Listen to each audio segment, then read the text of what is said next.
இந்து சமய அறநிலைத்துறையில வெளிவந்திருக்கிற அறங்காவலர் பணிக்கு ஆன்லைன் மற்றும் ஆஃப்லைன்ல எப்படி அப்ளை பண்ணலாம்ன்ற டீடைல்ஸ் நம்ம இந்த வீடியோல பார்க்கலாம். நம்மளுடைய யூடியூப் சேனல்ல அரசு வேலைவாய்ப்பு மற்றும் அரசு திட்டங்களுக்கான தகவல்களை ரெகுலரா அப்டேட் பண்ணிட்டு வரோம். மறக்காம நம்மளுடைய யூடியூப் சேனலை சப்ஸ்கிரைப் பண்ணுங்க. டிஸ்கிரிப்ஷன்ல கொடுத்திருக்க வாட்ஸ்அப் குரூப் லிங்க் மற்றும் டெலிகிராம் லிங்கை கிளிக் பண்ணி நமது அரசு வேலைவாய்ப்பு குழுல மறக்காம இணைங்க. மேலும் புதிய அரசு வேலைவாய்ப்பு தகவல்களை கீழே டிஸ்கிரிப்ஷன்ல இருக்கிற லிங்க்ல நான் கொடுத்துருக்கேன். அதை கிளிக் பண்ணி புதிய அரசு வேலைவாய்ப்புக்கு நீங்க அப்ளை பண்ணலாம். இன்னைக்கு இந்த வீடியோல இந்து சமய அறநிலைத்துறையில வெளிவந்திருக்க 214 அறங்காவலர் வேலைவாய்ப்பிற்கான ஆன்லைன்ல அப்ளை பண்றதுக்கு எப்படி மற்றும் ஆஃப்லைன்ல அப்ளை பண்றதுக்கு எப்படின்ற டீடைல்ஸை நம்ம பார்க்கலாம். இந்து சமய அறநிலைத்துறைக்கு நீங்க பாத்தீங்கன்னா அறங்காவலர் பணிக்கு அப்ளை பண்றதுக்கான லிங்கை டிஸ்கிரிப்ஷன்ல கொடுத்துருக்கேன். அந்த லிங்கை நீங்க கிளிக் பண்ணீங்கன்னா இந்து சமய அறநிலைத்துறையோட வெப்சைட் ஓப்பன் ஆகும். அதுல லெஃப்ட் சைட்ல பாத்தீங்கன்னா அறங்காவலர் விண்ணப்பம்ன்ற ஆப்ஷன் இருக்கு. அதை நீங்க கிளிக் பண்ணுங்க. கிளிக் பண்ணீங்கன்னா உங்களுக்கு இந்த மாதிரி ஒரு விண்டோ ஓப்பன் ஆகும். அந்த விண்டோவில் பார்த்தீங்கன்னா வரிசை எண், திருக்கோயில் எண், திருக்கோயில் பெயர் மற்றும் முகவரி, மாவட்டம், விண்ணப்பிக்க கடைசி நாள் மற்றும் அறிவிப்பு, இணைய வழியில் விண்ணப்பிக்க, பூர்த்தி செய்யப்பட்ட விண்ணப்பத்தை பதிவேற்றும்ன்ற ஆப்ஷன்ஸ் இருக்கு. அதுக்கு கீழே பார்த்தீங்கன்னா உதாரணமா நான் அருள்மிகு முத்து மாரியம்மன் திருக்கோயில், மீனாட்சிபுரம், காரைக்குடி, சிவகங்கை மாவட்டத்தில் இருக்கிற அந்த கோயில்களில் இருக்கிற அறங்காவலர் பணிக்கு அப்ளை பண்றது எப்படின்ற தகவலை நம்ம பார்க்கலாம். ஃபர்ஸ்ட் அதில் அறிவிப்பை நீங்க பதிவிறக்கம் செய்யுங்க. அறிவிப்பு பதிவிறக்கம் செஞ்ச உடனே பார்த்தீங்கன்னா இந்த மாதிரி PDF உங்களுக்கு ஓப்பன் ஆகும். ஸோ அதில் பார்த்தீங்கன்னா இந்த பணிக்கு அப்ளை பண்ணுறதுக்கான லாஸ்ட் டேட் 22/7/2026 தெரிவிச்சிருக்காங்க. மேலும் பார்த்தீங்கன்னா இந்த பணிக்கு நீங்கள் அப்ளை பண்ணுறதுக்கு உங்களுடைய ஏஜ் 25 மேலே இருக்கணும் தெரிவிச்சிருக்காங்க. ஸோ ஆன்லைனில் அப்ளை பண்ணுறதுக்கு நீங்கள் விண்ணப்பித்தல்ன்ற ஆப்ஷன் இருக்கும். அதை கிளிக் பண்ணுங்கள். அப்படி இல்லைன்னா இந்து சமய அறநிலையத்துறை வெப்சைட்டில் நீங்கள் போயிட்டு அறங்காவலர் விண்ணப்பம்ன்ற ஆப்ஷனை கிளிக் பண்ணிங்கன்னா இந்த மாதிரி ஓப்பன் ஆகும். அதில் சிவகங்கை மாவட்டத்துக்கு நேராக விண்ணப்பித்தல்ன்ற ஆப்ஷன் இருக்கும். அதை நீங்கள் கிளிக் பண்ணிங்கன்னா இந்த மாதிரி ஒரு விண்டோ ஓப்பன் ஆகும். அதில் உங்களுடைய கைபேசி மற்றும் பார்த்தீங்கன்னா இந்த கேப்சா கூட போட்டுட்டு சமர்ப்பிக்கின்ற ஆப்ஷன் கிளிக் பண்ணிங்கன்னா உங்களுக்கு இன்னொரு விண்டோ ஓப்பன் ஆகும். அதில் பார்த்தீங்கன்னா வர டீடைல்ஸ் PDF கூட மேட்ச் ஆகும். அதை நான் சொல்கிறேன் நெக்ஸ்ட். ஸோ அடுத்தது பார்த்தீங்கன்னா நீங்கள் ஆஃப்லைனில் அப்ளை பண்ணுறதுக்கு எப்படின்ற ஆப்ஷனை சொல்கிறேன்.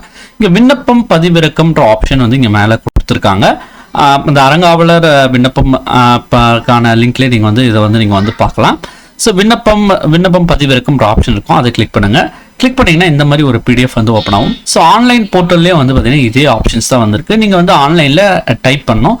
ஆஃப்லைனில் பார்த்தீங்கன்னா நீங்கள் அந்த PDF டவுன்லோட் பண்ண உடனே இந்த மாதிரி விண்ணப்பம் ஓப்பன் ஆகும். இந்த விண்ணப்பத்தை நீங்கள் பார்த்தீங்கன்னா PDF இருக்கிற இந்த விண்ணப்பத்தை நீங்கள் பிரிண்ட் அவுட் எடுத்துட்டு அப்புறம் பார்த்தீங்கன்னா பிளாக் பால் பாயிண்ட் பென் அல்லது ப்ளூ பால் பாயிண்ட் பென் பயன்படுத்தி இந்த விண்ணப்பத்தை பூர்த்தி செய்யுங்க. இதில் பார்த்தீங்கன்னா உங்களுடைய மாவட்டம், வட்டம் மற்றும் கிராமம் என்னவோ அதை எழுதிடணும். எழுதிட்டு என்ன திருக்கோயிலில் வேலை வாய்ப்பு இருக்கோ அந்த திருக்கோயிலோட பெயரை எழுதிடணும். அந்த நெக்ஸ்ட் பார்த்தீங்கன்னா உங்களுடைய பெயர், தகப்பனார் அல்லது கவர்னரின் பெயர், வயது மற்றும் பிறந்த தேதி மற்றும் பாலினம் உள்ளிட்ட தகவல்களை நீங்கள் எழுதுங்க. மேலும் பார்த்தீங்கன்னா உங்களுடைய கம்யூனிட்டி என்னன்ற டீட்டெயில்ஸை எழுதுங்க. உங்களுடைய அட்ரஸ், முகவரியை எழுதணும். அடுத்தது உங்களுடைய வசிக்கும் இடத்திற்கும் திருக்கோயிலுக்கும் இடையே உள்ள தூரம் எவ்வளவோ கிலோமீட்டர்ல நீங்க அதை எழுதணும். உங்களுடைய தொழில், தற்பொழுது பார்த்திருக்கிற தொழில் மற்றும் மாத வருமானம் என்னன்ற தகவல்களை எழுதணும். கல்வி தகுதி, தாய் மொழி, தெரிந்துள்ள மொழிகள் உள்ளிட்ட தகவல்களை இங்க எழுதணும். மேலும் உங்களுடைய சொத்துக்கள் என்னென்ன இருக்கோ அதை பத்தின டீட்டெயில்ஸ் எழுதணும். மேலும் பாத்தீங்கன்னா உங்களுடைய வருமான வரி செலுத்துபவரான்னு கேட்டிருக்காங்க. ஆம் அல்லது இல்லைன்ற டீட்டெயில்ஸ் நீங்க எழுதணும். ஏற்கனவே திருக்கோயிலில் நீங்க பணியாற்றிருக்கீங்களான்னு கேட்டிருக்காங்க. அதுக்கு ஆம் அல்ல இல்லைன்ற டீட்டெயில்ஸ் இதில் எழுதிட்டு வரலாம். மேலும் இதில் பார்த்தீங்கன்னா திருக்கோயில் சம்மந்தப்பட்ட அறங்காவலர் பணிக்கு சம்மந்தப்பட்ட டீட்டெயில்ஸ் ஒன்று கேட்டிருக்காங்க. அதெல்லாம் ஆம் அல்லது இல்லைன்ற தகவல்கள் நீங்க எழுதலாம். மேலும் நெக்ஸ்ட் பார்த்தீங்கன்னா உங்களுடைய கம்யூனிட்டி சர்டிஃபிகேட் மற்றும் ஆதார் கார்டோடைய காப்பி, அதுக்கப்புறம் பார்த்தீங்கன்னா உங்களுடைய இன்கம் சர்டிஃபிகேட், மேலும் விஓ கிட்ட வாங்கின வருமான சான்று சர்டிஃபிகேட் உள்ளிட்ட சர்டிஃபிகேட்ஸ் எல்லாத்தையும் நீங்கள் ஸ்கேன் பண்ணி இந்த விண்ணப்பத்தை பூர்த்தி செஞ்ச அப்புறம் உங்களுடைய கையொப்பத்தை இட்டு இந்த விண்ணப்பத்தை நீங்கள் ஸ்கேன் பண்ணணும். ஸ்கேன் பண்ணிட்டு இதனோட பார்த்தீங்கன்னா கம்யூனிட்டி சர்டிஃபிகேட், இன்கம் சர்டிஃபிகேட் மற்றும் விஓ கிட்ட வாங்கின அந்த வருமான சான்று சர்டிஃபிகேட் உள்ளிட்ட சர்டிஃபிகேட்ஸ் எல்லாத்தையும் ஸ்கேன் பண்ணிட்டு ஒரே பிடிஎஃப் ஃபைலா 5 MBக்குள்ள நீங்க வந்து அந்த ஃபைலை வந்து நீங்கள் வந்து வச்சுட்டு மறுபடியும் வந்து இந்து சமய அறநிலைத்துறையோட வெப்சைட்டுக்கு வந்து போங்க. எந்த கோயிலுக்கு நீங்கள் அப்ளை பண்ணுறீங்களோ அதுக்கு நேராக கடைசியாக வந்து பார்த்தீங்கன்னா பூர்த்தி செய்த விண்ணப்பத்தை பதிவேற்றும்ன்ற ஆப்ஷன் இருக்கு. அதில் நீங்கள் கிளிக் பண்ணி விண்ணப்பித்தல்ன்ற ஆப்ஷன் வந்து கிளிக் பண்ணீங்கன்னா இந்த மாதிரி ஓப்பன் ஆகும். அந்த ஆப்ஷன் ஓப்பன் ஆன உடனே உங்களோட பெயர், மின்னஞ்சலுடைய முகவரி, கைபேசி எண், மேலும் வந்து பார்த்தீங்கன்னா நம்ம அந்த பிடிஎஃப் ஃபைலை வந்து 5 MBக்குள்ள வந்து ஸ்டோர் பண்ணி வைக்கணும்னு சொல்லியிருந்தேன்.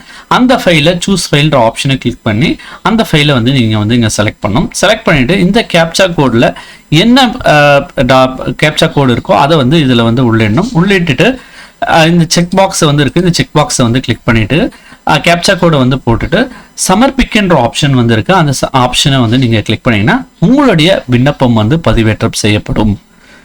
மேலும் இந்த வீடியோ வந்து உங்களுக்கு பிடிச்சிருந்தா மறக்காம உங்களுடைய நண்பர்களுக்கு வந்து ஷேர் பண்ணுங்க. மேலும் அரசு வேலை வாய்ப்பு தகவலுக்கு மறக்காம நம்மளுடைய யூடியூப் சேனலை சப்ஸ்கிரைப் பண்ணுங்க. தேங்க்ஸ் ஃபார் வாட்சிங் திஸ் வீடியோ.